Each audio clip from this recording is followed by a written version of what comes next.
Hi everybody, this is Lainey from Camp Joy Farms. I'm in my little Camp Joy Farms store tonight. You know how a lot of people have their porch times and they have their talks and they kind of find a comfortable place to sit. Well, tonight I'm just led to do that. I'm just led to come in my little shed and sit in these white rockers that I made and I showed you on my previous video. And I have thoughts in my mind that I sometimes, when I get things like this on my mind, I just feel like I have to talk about things to purge myself of them. And that's my goal tonight, is I don't want to jump back out in my garden and just show pretty vegetables or things like that until these thoughts come out of my mind and come out of my heart. And I said a prayer before even starting this video, because I know on my own I can't say what I need to say and have it make sense to you without God helping me. But it is important to me, so I go onward. Please bear with me.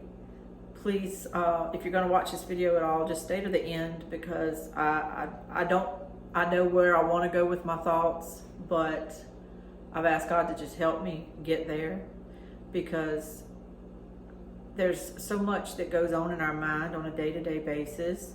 And I believe that most people, you can argue with that and say, you know, tons of people that aren't aware of what's going on, but I believe most people, at least in my sphere of life, are starting to be very much aware of what's going on.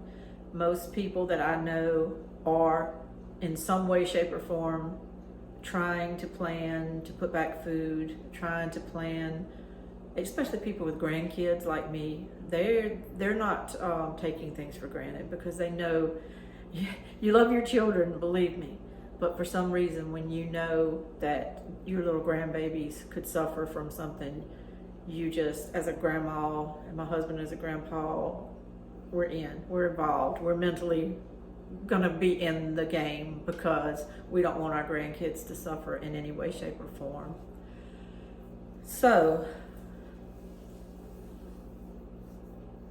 a lot of channels, and I'm glad, are really focusing on what is going on in the world right now. A lot of channels are trying desperately to get you to prepare, to tell people how important it is to get up off of it every day and try to do even just one thing for your family. Put back one thing. Get 5 extra cans of something when you go to the grocery store. Put in a garden. Some people are advising, you know, to get chickens, get a dairy cow, get, something like that. Anything, whatever. You can look at it from a prepping end of supplies and gear. You can look at it from food end and going back to the homesteading days or the farming. There's all kind of things, all different directions you have to go when you're thinking about possibly sitting there with no lights, no electricity, no propane in your tanks, nothing. So there's water well things to think about. There's fuel things to think about, cooking things to think about. And it gets very, very overwhelming. Now, this video is not to tell you to calm down, to be calm. I personally am not calm. I personally have all this in the back of my mind 24 hours a day.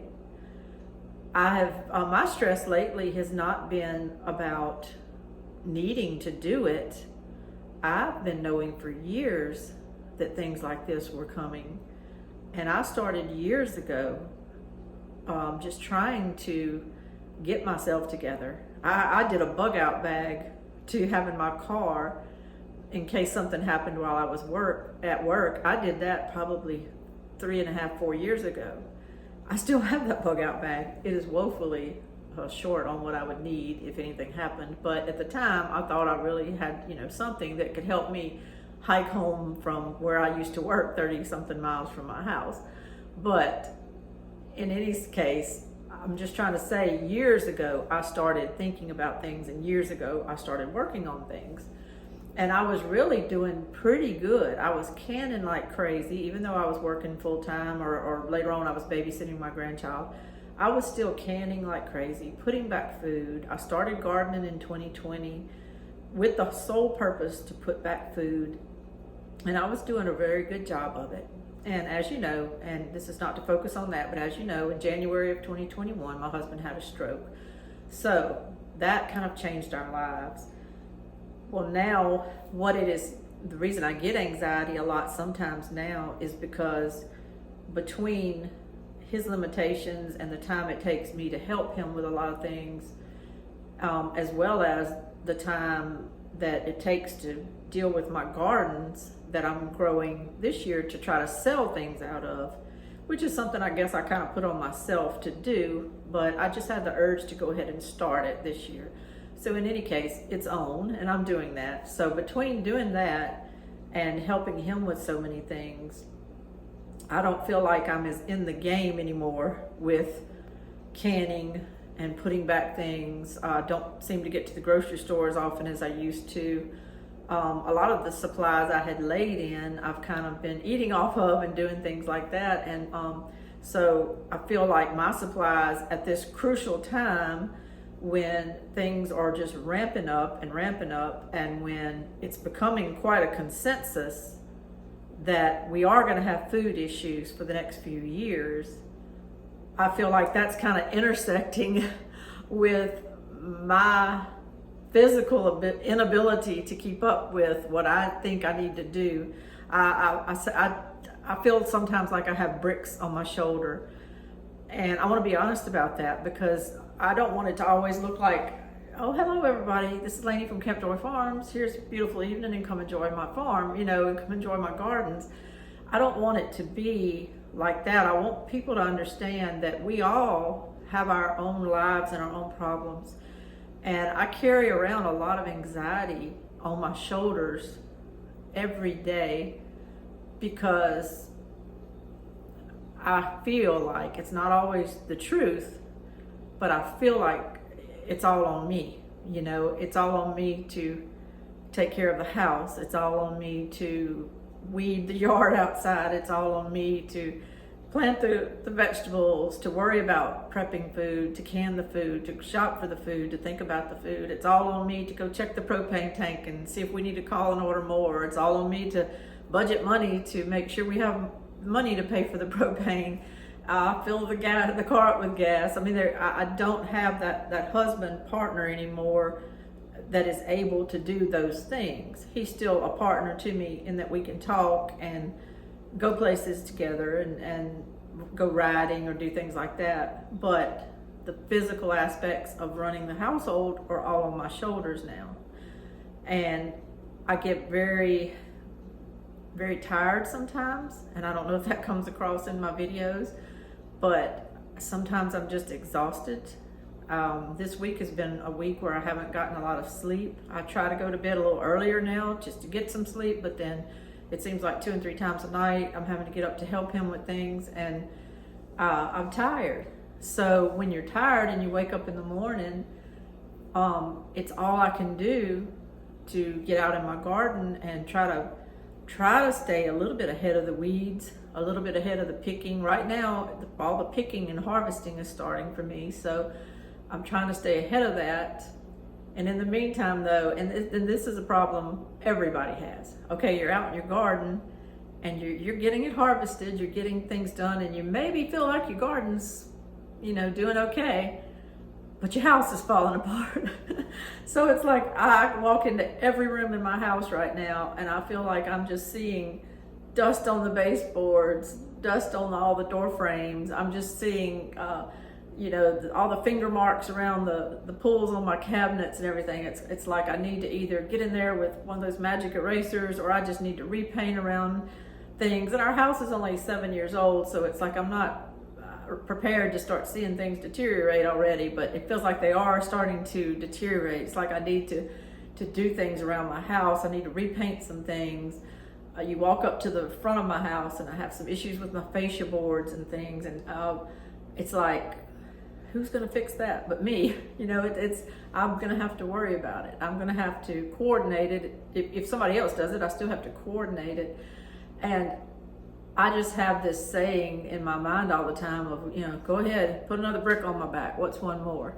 And that might be kind of a defeatist attitude, but when you're tired, when you feel like kind of every day is Groundhog Day, where you do the same chores over and over again, you do the same routines, the bathing routines, and it's over and over again, it can get a little monotonous and it can make you feel a little defeated.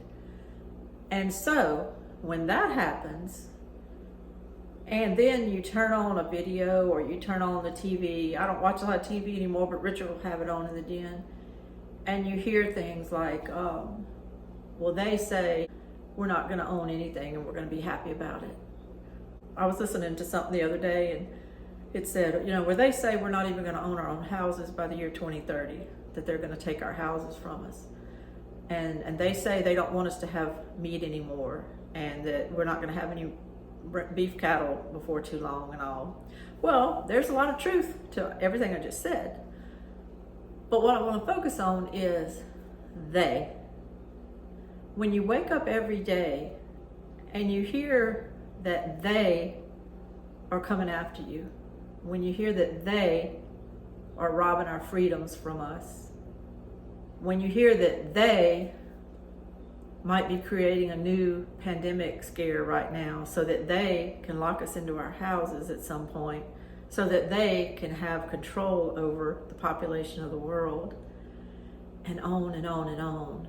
And they don't even want a big population in the world. They want to reduce the population by X amount. They. And that's where we all collectively can probably agree that we can get very nervous and very anxious and very depressed sometimes, and we can all feel very defeated.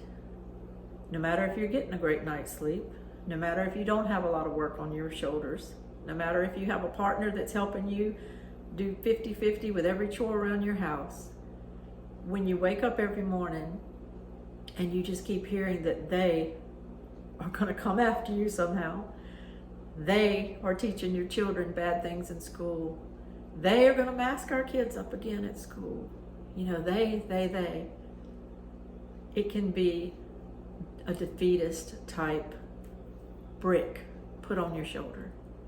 I know, I feel it. Just add another brick today. What are they going to do today? You just add one more brick. We almost can't keep up with all the things that they are going to do to us. So, who are they anyway? There's two levels to this that I want to bring up. These are just my thoughts. I would be glad to know your thoughts if you have some about this.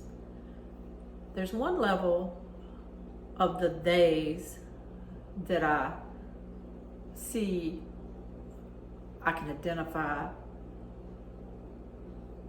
I think they're getting even more and more brazen as to just be pretty much out there with their agenda. There's the Klaus Schwabs of the world. Somebody didn't love him at some point. He needs very much prayers, very much help. There's the Bill Gateses. There's, I could name specific politicians from America who are part of the they. They also are all these think tanks. When you hear about people being in think tanks and institutes and on and on and on, where they sit around and they toss out ideas about maybe how to depopulate the world. And when you are in a think tank or an institute or something like that, it's not much difference from when you're in a creative meeting, say at your job, or if you're on a committee at your church. And when the group collectively has an issue or a problem to deal with, you get together, you try to get the best minds you can get from your church or your company or what have you, and you come together collectively and you throw out a bunch of ideas, and then you narrow the focus and you narrow the focus, and then you create an action plan to try to take some of these ideas and follow them through and say, well, how would we end up with the results we need using these actions? And you make these plans. Now, if you're doing things for a company or for a church, your motivation for these committees and these actions can be very good, and they could be for the benefit of your whole company or your church, your members, or the community. Okay, so a think tank that is doing the same exact process, except their goal is depopulation of the world, or how to promote a certain agenda, or how to get a new Green Deal passed, or whatever. Their motivations are not good or holy or to the benefit of the world or community. They might, in some cases, think they are, but they're not. So the days that scare us sometimes are a lot of these people who have just made it their life's business to only push forward their view of the world and their agenda. And that's a sad thing, because I don't think those people are very happy, but yet they want the whole world to come down to their level of misery instead of everyone going up to freedom and happiness. They want to bring everyone to their level of misery. Anyway, when you take something like an idea, you can go a good direction with it, or you can go a bad direction. But those are all the days that we can see the face of. When you're watching Fox or you're watching another station and they have, oh, we have a representative we're going to interview tonight from the World Economic Forum. Oh, we have a person we're going to interview tonight from the World Economic Forum. Oh, we're going to interview this person tonight from the Center for American Progress. Oh, we're going to interview this person tonight from wherever, whatever institute, Charles Wolfenhofer from whatever institute, They always bring on somebody who sounds so great on paper, but they're really from these institutes, these think tanks, whose sole purpose is to promote their agendas. Agendas they might not have even personally cared about, but once they get hired by these institutes, these think tanks, they become part of the process. The days that bother me, though, are not those people who get trotted out in front of the TV. Those are the head honchos. They bother me. But in the end, those people mentally have terrible ideas and have the potential to think up things that can cause the world horror and great pain. But they don't implement any of it. They rarely probably even get out of their office. I don't see Klaus Schwab coming over to America and walking the streets and trying to shake hands and recruit people off the streets of America. He never actually really leaves where he's at over there. The days that bother me, the days that scare me the most, are the people that look just like me and look just like you, but who just do their duty at their job every day, and it infringes on everyone's freedom, but they do it for a paycheck. To give you examples of what I'm talking about, is you constantly hear that they're spraying our atmosphere now. They're trying to control our weather. They're doing this, they're doing that. They're putting aluminum particles on us all the time. And I won't even go into whether they are or they're not, though I can look up at the sky sometimes, and though I do wonder, because I'm not blind. But the people that create the aluminum particles and that think about sprinkling them on America, the people that want to change the weather, that think about designing these big machines that'll create a thunderstorm or whatever, they probably don't fly an airplane.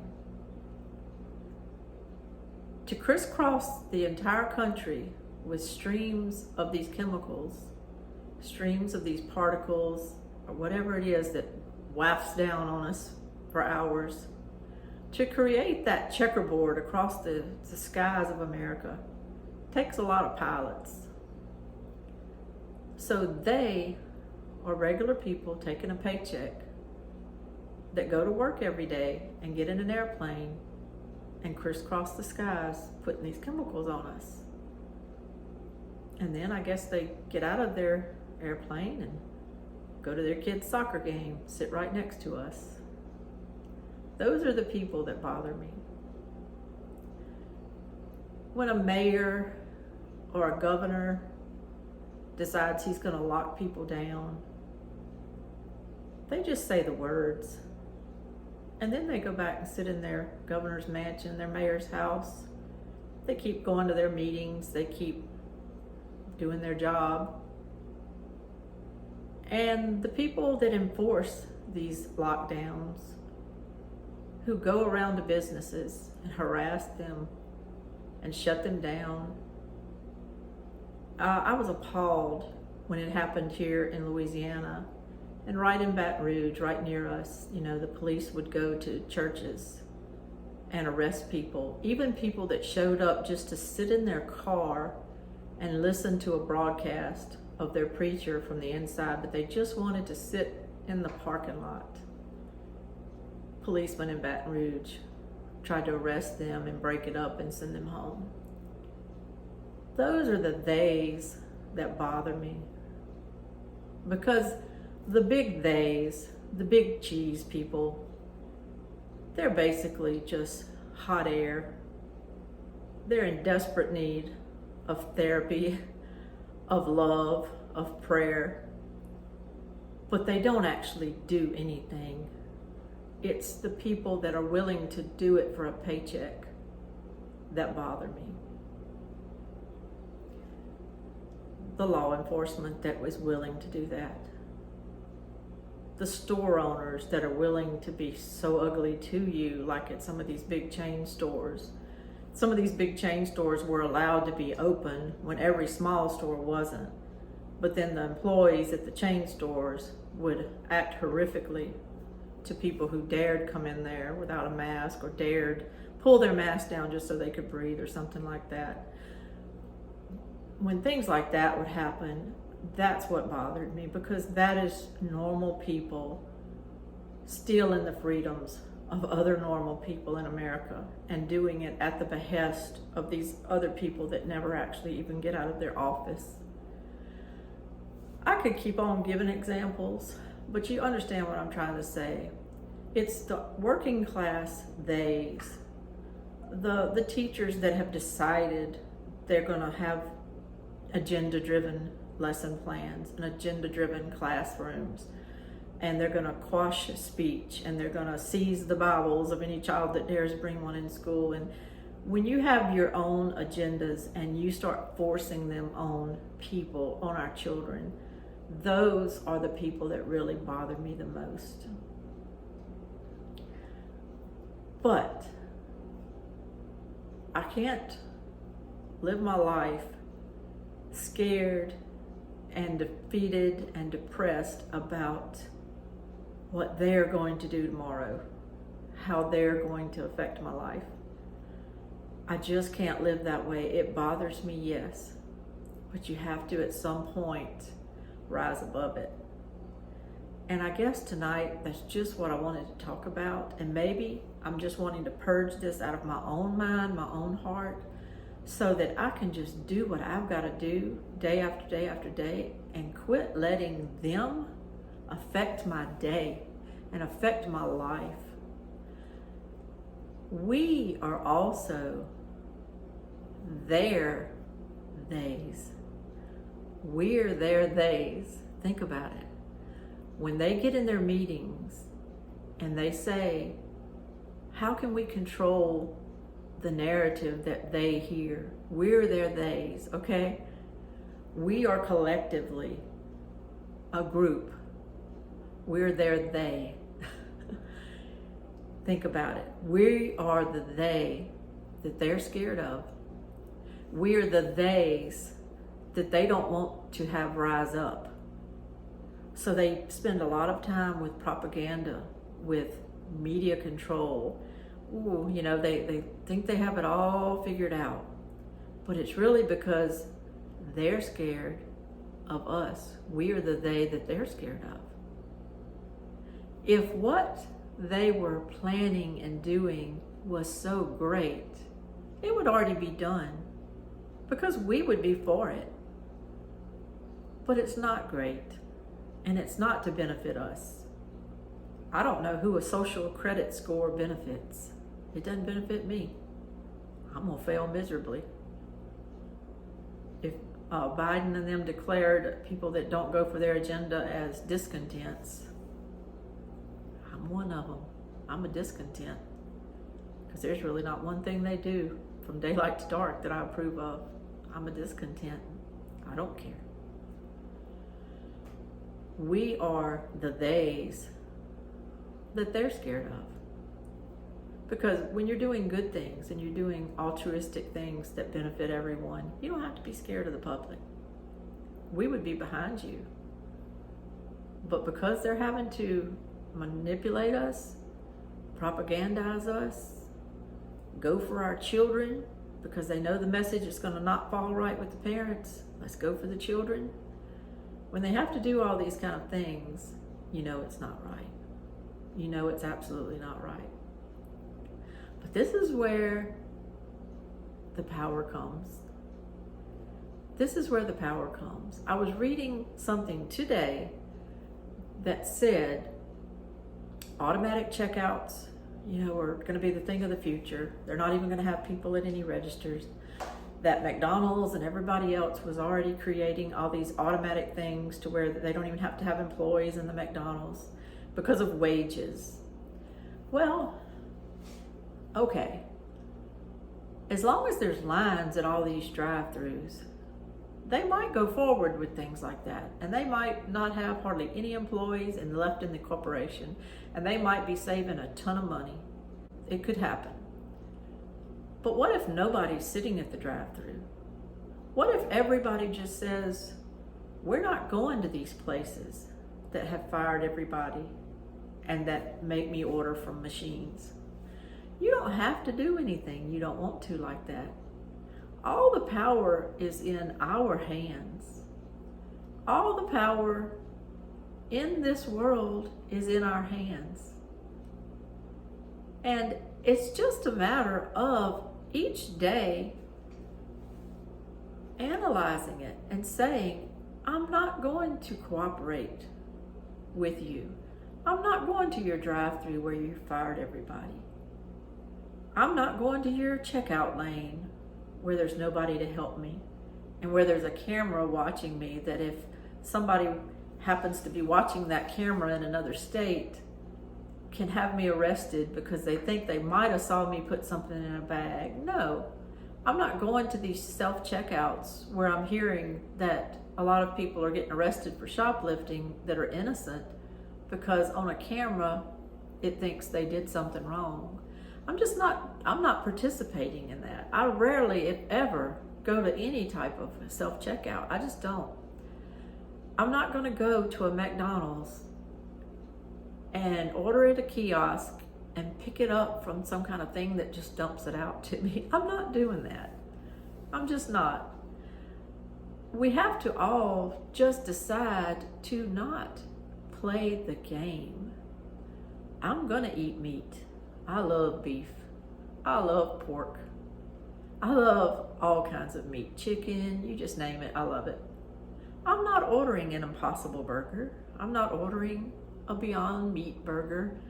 I'm not buying stock of those companies, which are way down, by the way. And if it was strictly a business thing, they would understand Americans don't want that. But it's an agenda-driven thing, so they feel like they have to force it on us to accept these agendas. But you don't have to accept them. Right here in this little room, in this little chair, my little white chairs I made the other day, I have gotten so much hope just in this 1 week. I've had company come and buy vegetables from me. I've had company come up here, friends of mine, and just sit in these chairs and talk. We've just, we call it just chewing the fat. We've just sat here, chewed the fat, and talked about gardens and vegetables. And I've been finding out through talking with people about their gardens and how their brother and sister-in-law has got a garden now and how they're going to expand their garden and how this one's going to put in corn next year. And it's so exciting because everybody seems to be getting off the exit of where they want us to all go. Everybody seems to be adjusting their lives in such a way that we're not playing the game.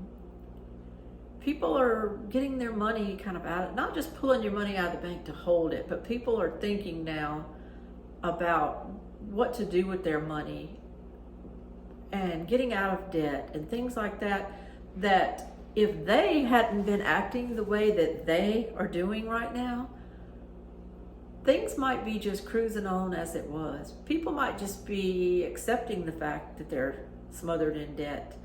They might be accepting the fact that I'm always going to have a car note, so I might as well get what car I want. I'm always going to have a car note. People are changing.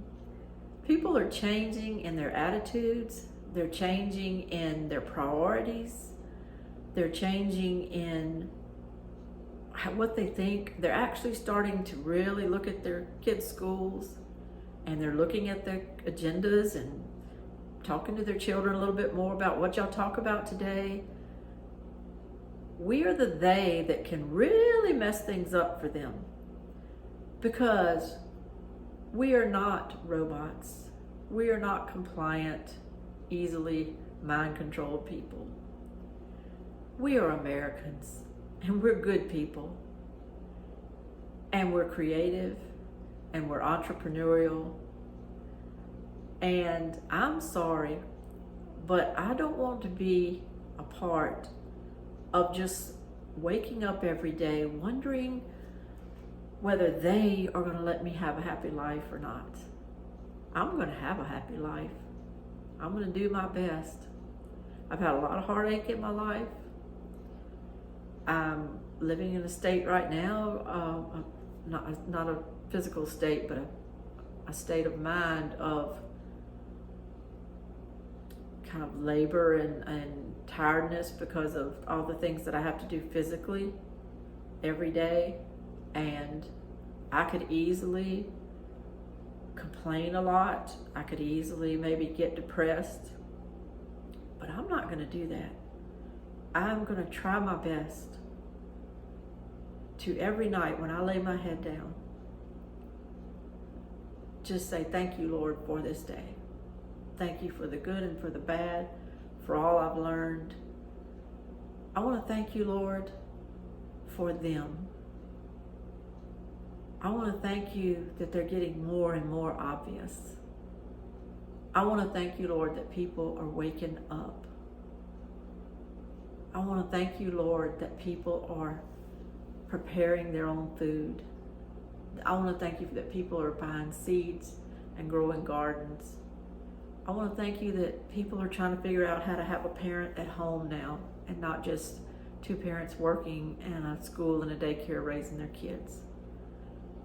A lot of people are adjusting on that. If you can't, I understand. But if you can, and it's doable, I think a lot of people are working on it. I think a lot of people are starting to think about just what they do every day because of the cost of gas and everything, and they're starting to prioritize their errands, and as a result, they're just spending more time at home probably because it just costs money to roll out your driveway and go somewhere. It adds so much to the cost of whatever you're going to do if you don't bundle those errands. And I think those are things that kind of came up in the 70s when I was little. And I remember it because I wasn't driving during it, but I remember it because my sister was driving and because our parents were telling us stuff. We had to turn lights off back then or we would get in trouble because the electricity rates went up so high. And I don't know what they were at the time. I didn't talk dollars with my parents, But I just know that everybody was on high alert to turn lights out when they walked out of a room. And to this day, I'm in my 50s now, I turn lights out when I walk out of a room because we were so ingrained to save electricity back then because the cost got so high. And that's kind of the way it's starting to be now. I'm doing some things in my house just to monitor and reduce the use of propane because it's costing so much to fill up my propane tank, and I'm tired of it and I don't want to pay that. And so everybody is kind of readjusting and reprioritizing their lives, but not in a way to be compliant with them, but in a way to outlast them, in a way to survive them until we can be done with them. I think all the people who are compliant with all of these agendas need to reassess. If you wake up in the morning and your goal that day is to help forward the UN 2030 agenda, if your goal that day is to help forward World Economic Forum agendas, Davos agendas, you need to reassess. You need to reassess because I think you're on the wrong path. And I think that the people of this world, the good people everywhere, but I'm really speaking to the good Americans who I see every day, everywhere I go, we are the majority. We are here, good people of all colors, all races, all religions. We are good people. There are good people everywhere. I rarely run across anyone who's really just, most of the time, it's good people. And we will prevail. There's a lot of prayer going out in this world right now. There's a lot of faith. There's a lot of love. You don't have to look far for it. And if you do, you're not living in the right place. Get out. There's good places to live. There are good places to live. I just live in an average area. I don't live in any scenic kind of area, just an average area. It's a little bit rural, but it's an average area. But when you walk in a store, hey, how are you doing? Oh, I'm good. How are you? You know, you check out, you know, well, have a good day. Oh, you too. You know, if you don't live somewhere like that, get out or change it. Walk around smiling all day and see how many people you can get to smile back at you. When you go in a store, speak to them. Talk to the little clerks that are checking you out. Be nice. Be a light in this world, wherever you are. But if you just live in a place that is very violent and bad, and where the mayors, the cities, the police aren't protecting you, you need to get out. These are just odd times. They're very, very odd.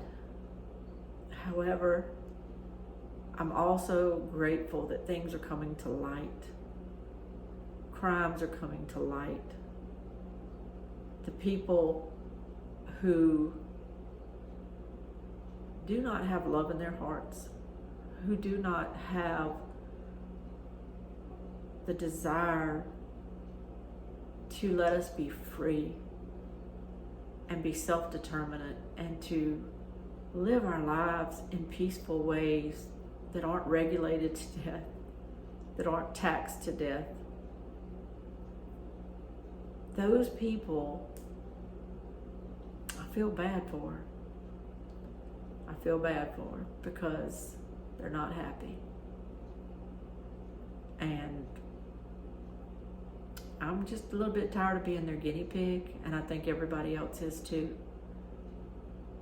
And I believe that good times are coming. We may have to go through some bad times to get there, but good times are coming. We are the they that is going to change this world. We are the they that are trying to raise our children to be happy kids. We are the they that appreciates where our food comes from. We appreciate the beauty of this world. We are the they that is going to rise up in peace and say no. We're just going to say no. I'm sorry. I'm not doing that. I'm sorry. This is my house, and you're not going to take it by 2030. I'm sorry. Your agendas don't affect me, and I'm not going to be a part of it.